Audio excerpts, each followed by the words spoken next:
Halo, apa kabar teman-teman semua? Semoga kamu semua tetap dalam keadaan sehat. Berjumpa kembali bersama aku di channel My Tarot Indonesia. Dan kali ini aku akan memberikan general reading untuk bulan Juni 2022, khususnya untuk teman-teman yang berzodiak Aquarius. Sebelumnya aku ingin mengingatkan bahwa ini adalah readingan yang bersifat general ya teman-teman. Jadi tentunya energinya juga sangat general dan mungkin tidak bisa sepenuhnya resonate untuk setiap kamu yang berzodiak Aquarius. Tapi tentunya terlepas dari seberapa resonate readingan ini dengan situasi dan kondisi yang kamu alami, mudah-mudahan ini bisa tetap mendatangkan, memberikan manfaat untuk kamu ya, untuk kehidupan karir, keuangan, ataupun kehidupan asmara kamu ya. Oke. Di sini kita akan mulai dengan readingan yang pertama mengenai karir ataupun keuangan kamu ya, para Aquarius di bulan Juni 2022. Di sini kita akan ambil 5 kartu dan kita juga akan lihat bottom of the deck-nya ya. Oke. Ya, di sini kita sudah ada Ten of Swords, Three of Cups, Wheel of Fortune, dan The Hierophant. Kita akan ambil satu kartu lagi ya. Oke, ada Knight of Wands.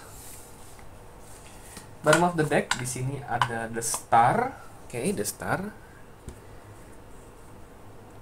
Ya. Oke, ada The Star dan Wheel of Fortune. Wow, mantap ini. Oke. Ya.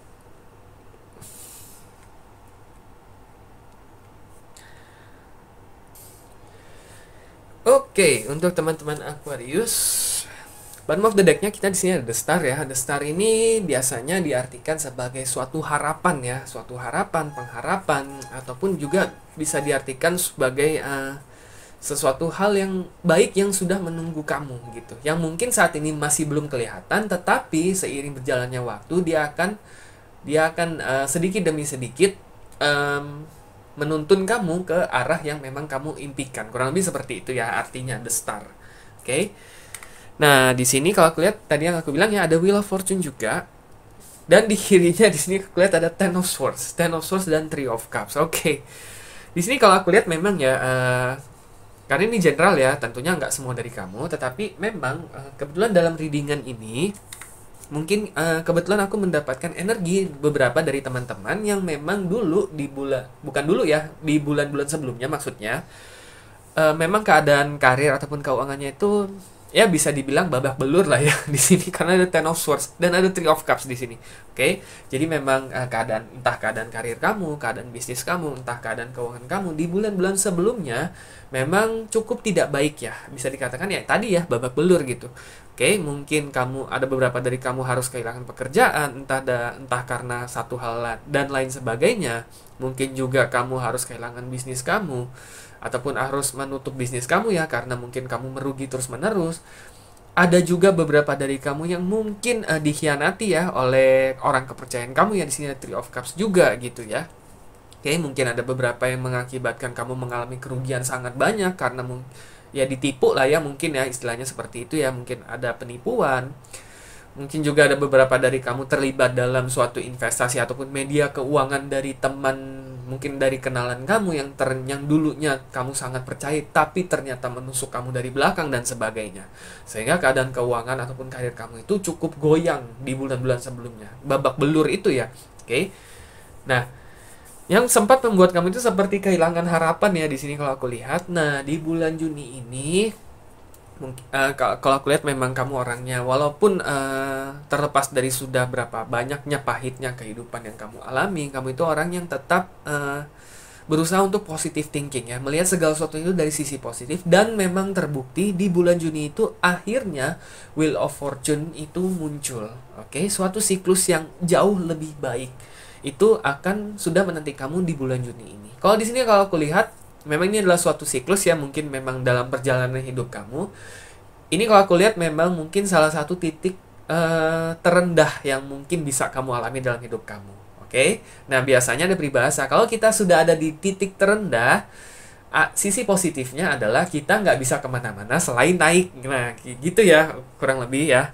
Mungkin analoginya. Nah, berarti dimulai bulan Juni ini, sedikit demi sedikit siklus yang jauh lebih baik, yang jauh lebih positif itu sudah menunggu kamu.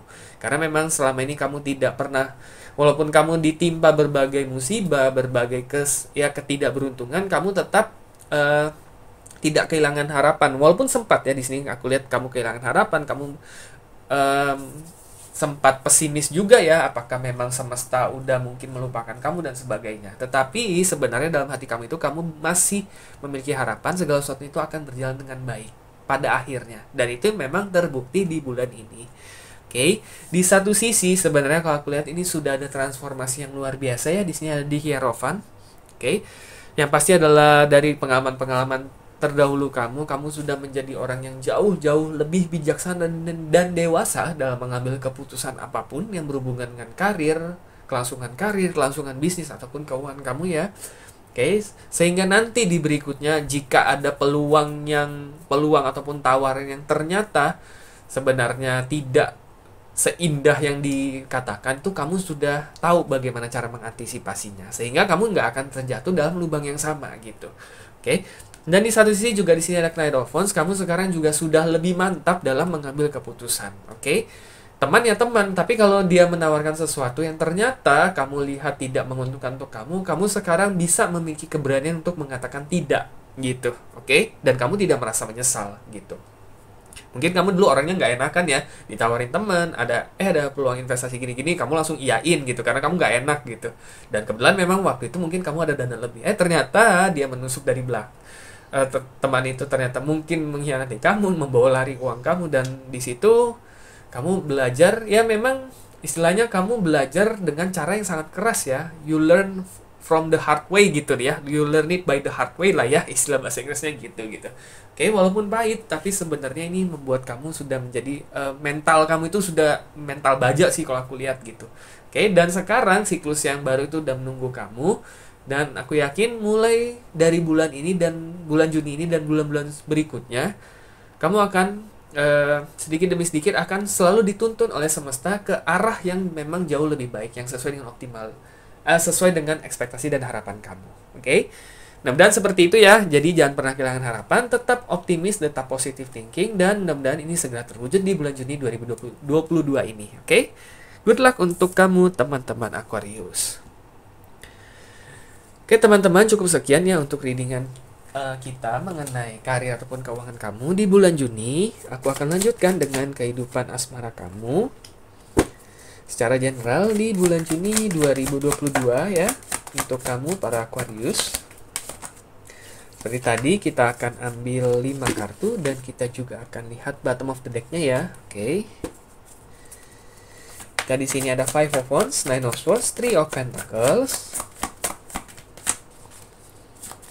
Oke, ini sekilas kayak hampir senada ya. Hampir senada dengan yang sebelumnya tadi ya. Oke, karena ada 5 of Wands, 9 of Swords. Oke, ada 3 of Pentacles juga. Waduh, ini hampir sama loh kayak tadi. Ini hampir sama ini, seperti yang tadi ya. Bottom of the deck-nya ada the Judgment. Oh, I see. Pantesan bottom of the deck-nya the Judgment sih. Oke, bottom of the deck-nya pantas the Judgment soalnya. Oke, nggak perlu khawatir ya teman-teman ya. Di sini tadi aku sudah mengetahui nih ya secara general readingan ini. Oke, teman-teman Aquarius. Di sini bottom of the deck-nya Judgment, yang artinya karmik ya, biasanya karmik. Kalau aku lihat di sini memang kebetulan dalam readingan ini energi yang kita dapatkan ya dari readingan ini, beberapa dari kamu itu memang baru aja mengakhiri suatu hubungan yang sifatnya karmik ya, karmic relationship ya. Karmic relationship ini biasanya sangat menonjol dibandingkan relationship yang lain gitu. Oke, terlepas dari ini hubungan kamu yang keberapa gitu ya, ataupun hubungan yang pertama gitu ya. Tapi memang karmic relationship itu penuh dengan emotional roller coaster ya. Banyak dramanya, banyak berantemnya, banyak konfliknya, banyak ini itunya.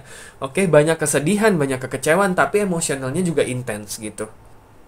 Dan memang di sini senada ya seperti karir kamu yang tadi, memang bulan-bulan sebelumnya itu bulan-bulan yang cukup berat ya untuk kamu, entah dalam hal karir ataupun asmara ya, karena memang sebenarnya ini orang yang terdahulu ya, yang ada memiliki hubungan karmic relationship dengan kamu, oke, walaupun kamu sudah mengakhirinya gitu ya. Tetapi memang luka dan kekecewaan itu masih sedikit kamu rasakan di sini, oke ya. Kamu masih teringat dengan konflik yang harus kalian hadapi, yang dimana kamu harus babak belur, kamu harus bersusah payah untuk mempertahankan hubungan ini, hubungan tersebut lah ya, bukan hubungan ini ya, hubungan tersebut, karena kan sudah lewat. Dan juga kamu teringat dengan segala kekecewaan, mungkin kamu sering kali dikecewakan, kamu sering kali dibohongi dan sebagainya, di mana kamu mulai nggak percaya lagi ada yang namanya cinta ataupun rasa kasih sayang yang tulus begitu ya. Oke. Nah, tetapi sebenarnya itu adalah kenapa kamu bisa merasakan semua hal emosional semacam itu dalam waktu yang bersamaan dan sangat intens, karena memang itu adalah karmic relationship kamu. Oke. Kamu dan dia itu terikat secara karma gitu ya, oke? Dan memang kalian tuh memang dipertemukan di kehidupan ini ya, tidak ditakdirkan untuk seterusnya menjadi pasangan hidup, tetapi kalian harus ada suatu fase di hidup kalian di mana kalian harus menjadi pasangan untuk saling mendewasakan diri kalian masing-masing. Nah, itulah sebenarnya ya tujuan karmic relationship. Dan kamu kan sudah berhasil melewatinya ya, walaupun dengan sangat susah payah, walaupun dengan penuh luka, walaupun dengan penuh babak belur ya, penuh dengan memar hati di sana sini ya. Oke. Nah, tetapi di sini kamu bisa bernafas lega bahwa karmic relationship kamu sudah sepenuhnya berakhir, sudah sepenuhnya selesai, dan ini yang tersisa dari kamu, yang tersisa adalah bagaimana kamu bisa memaafkan diri dia, memaafkan diri kamu juga untuk kekurangan kamu yang ataupun perbuatan-perbuatan ataupun tindakan kamu yang mungkin dulu kamu nilai agak sedikit kekanakan, mungkin kurang dewasa, mungkin juga kurang optimal dan sebagainya. Oke, maafkanlah diri dia dan diri kamu. Sedikit demi sedikit kamu menyembuhkan hati kamu, healing ya. Dan mudah-mudahan di bulan-bulan berikutnya ketika memang hati kamu sudah healing sepenuhnya, kalau aku lihat biasanya setelah karmic relationship selesai, hubungan yang benar-benar yang istilahnya soulmate ataupun soul companion itu biasanya nggak terlalu lama akan kamu dapatkan. Biasanya sih seperti itu ya. Oke, mudah-mudahan di bulan-bulan berikutnya ya, kurang lebih seperti itu. Karena sekarang kamu sudah jauh lebih dewasa ya, kamu sudah bisa melihat hubungan itu dari perspektif yang berbeda ya, Three of Pentacles. Jadi artinya nggak hanya kamu tahu gitu apa yang kamu inginkan, kamu pengen ini, kamu pengen itu dalam suatu hubungan, tapi kamu juga tahu apa yang mungkin pasangan kamu ekspektasikan dari kamu, dan bagaimana kamu bisa memenuhi ekspektasi tersebut. Kamu bisa melihatnya dari kedua sisi, jadi kamu sudah jauh lebih dewasa. Di sini juga ada Eight of Pentacles ya.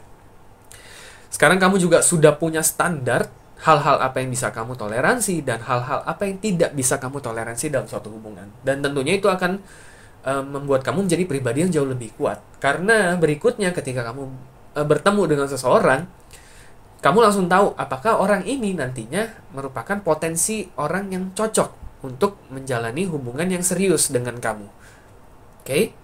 Sehingga nanti kamu akan istilahnya bisa menyeleksi orang itu dengan sendirinya gitu. Oke, jadi kamu tidak perlu membuang-buang waktu lagi untuk pendekatan lagi. Kamu itu langsung tahu, oh ini orang nggak cocok, oh ini orang cocok gitu. Oke, tentunya ini akan sangat mempermudah kehidupan asmara kamu di masa-masa berikutnya ataupun bulan-bulan berikutnya ya. Jadi tetap semangat ya para Aquarius, kamu sudah melalui banyak kesulitan di bulan-bulan sebelumnya. Di bulan Juni ini jangan pernah kehilangan harapan ya, seperti karir kamu tadi. Tetaplah melihat sisi positifnya, itu adalah salah satu kelebihan kamu ya. Salah satu kelebihan semua air sign sih sebenarnya itu adalah mampu melihat sisi positif terlepas dari seberapa buruknya situasi yang sedang dijalani. Itu salah satu kelebihan air sign. Oke, dari semua sign itu cuma air sign yang punya istilahnya punya kemampuan natural dalam hal itu. Dan kamu adalah salah satu air sign, jadi kamu harus bangga dengan kemampuan diri kamu. Oke, mudah-mudahan ya setelah bulan Juni ini selesai, kamu bisa healing sepenuhnya, kamu siap membuka hati kamu kembali untuk orang yang benar-benar tepat, yang tentunya bisa membawa kebahagiaan yang sejati ya untuk kamu. Good luck ya untuk kamu para Aquarius. Oke teman-teman, cukup sekian untuk readingan kita pada kali ini. Semoga resonate dan semoga bermanfaat. Dan sampai jumpa kembali di video-video readingan selanjutnya. Terima kasih dan semoga semesta selalu menyertai kita.